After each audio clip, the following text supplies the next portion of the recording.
How's it going? Ryan here. Today I'm going to review the one trade that I took on SPY. Ended up being a 25% win. It was a one and done type of day.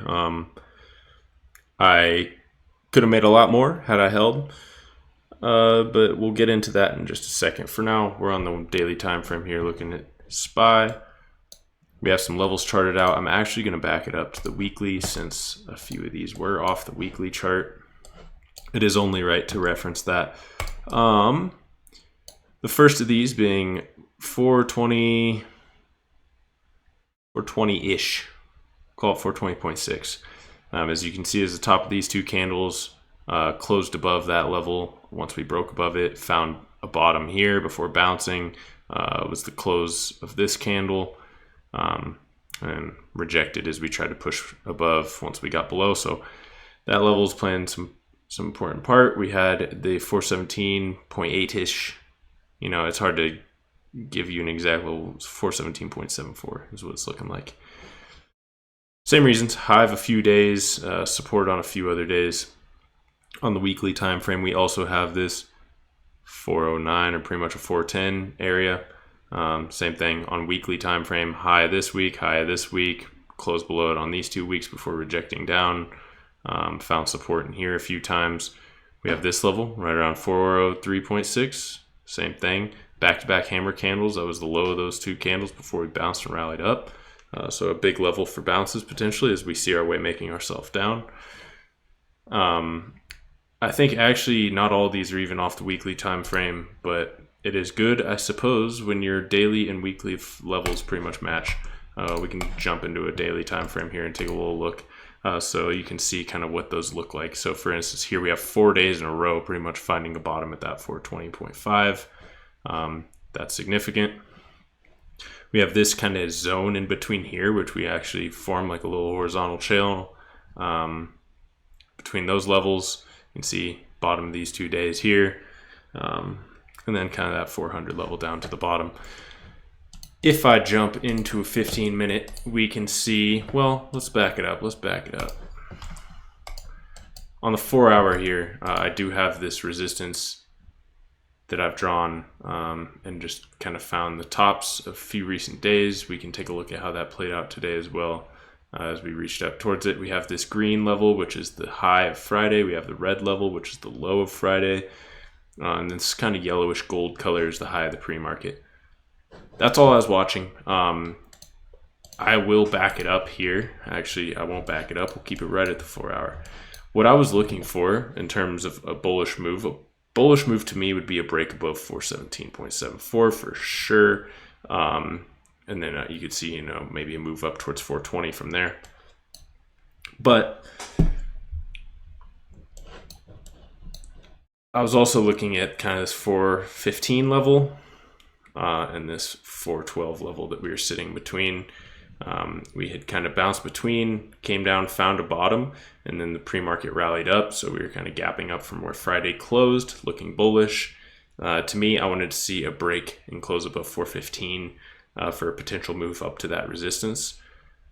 We get that in the morning, and we'll take a closer look. To me, I wanted to see a break of 412 if I was on play, to the downside long term.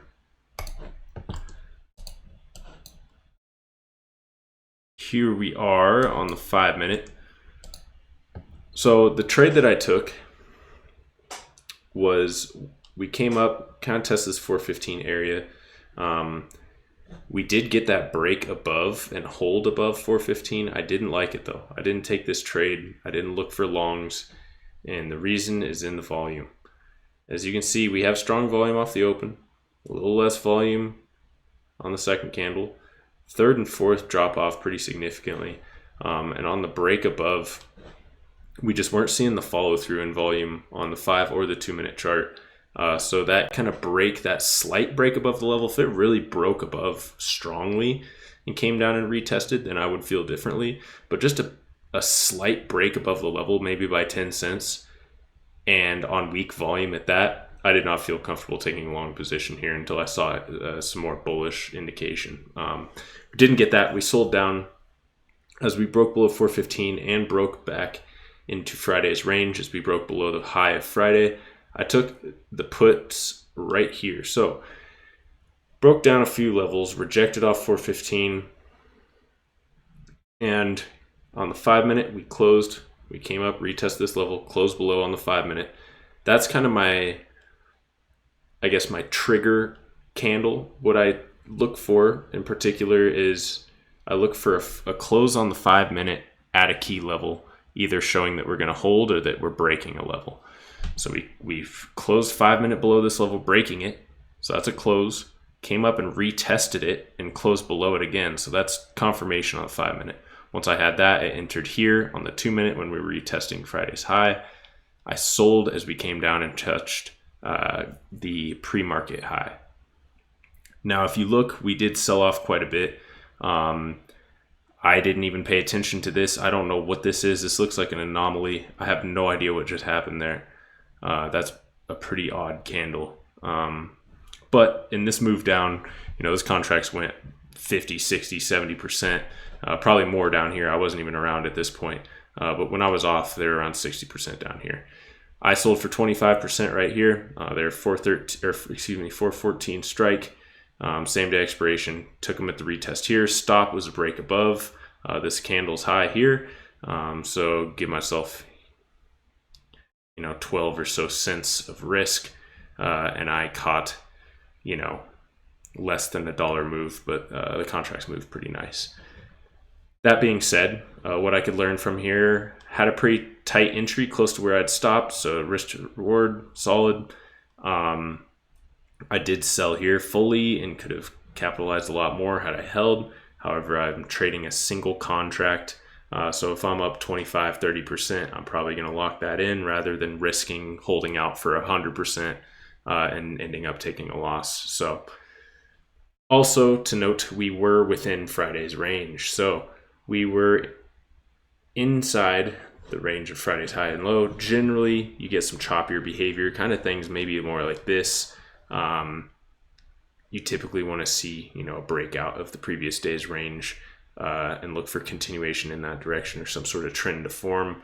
So always a little wary when we're trading within the previous day's range. Maybe that contributed to my exit of this, but you do see that we had a nice bearish engulfing, kind of an inside bar play here, as well as we have this candle, a bit of an inside bar, and then that breakdown from there. So that's the one trade I took today. You can see how these levels kind of played out. Like I said, don't know what's going on there. Came down, found a bottom around 412.3-ish. Then started making a series of higher highs, higher lows. Came up, broke back above 415 and held it a little bit more convincingly, as you see the volume kind of kicking in there as well to confirm that. Came up, tested that trend line, and kind of sold off right into the after hours. So interesting little setup. I'm gonna bring it back to the daily time frame and just look at where we're at. We're in a downtrend. We've been making a series of lower lows, lower highs. Here's the lower high. We came down, set this lower low. Looks like maybe we're on a form. Maybe we come up and set a lower high somewhere in this range, this 420, 425 range potentially. No idea. I'm just spitballing, but it looks like we have bounced and formed a lower low for now. That's all I have for the day. I appreciate you watching. Thank you. I do trade live Monday through Friday. I stream it right here on this channel, so if you feel so inclined, stop by and say what's up. We have a free Discord. If you're interested, send me a message or comment on this video saying that you'd like an invitation. It's just a small group of traders, some varying levels of experience and account size. We're all just kind of working together, sharing ideas, sometimes hopping chats together and trade together. But if that sounds like something you're interested in, just drop me a message and we'll get you that invite. That's all I got for you today. Once again, I appreciate you. Thanks for stopping by. I hope you have a great rest of your day. Peace.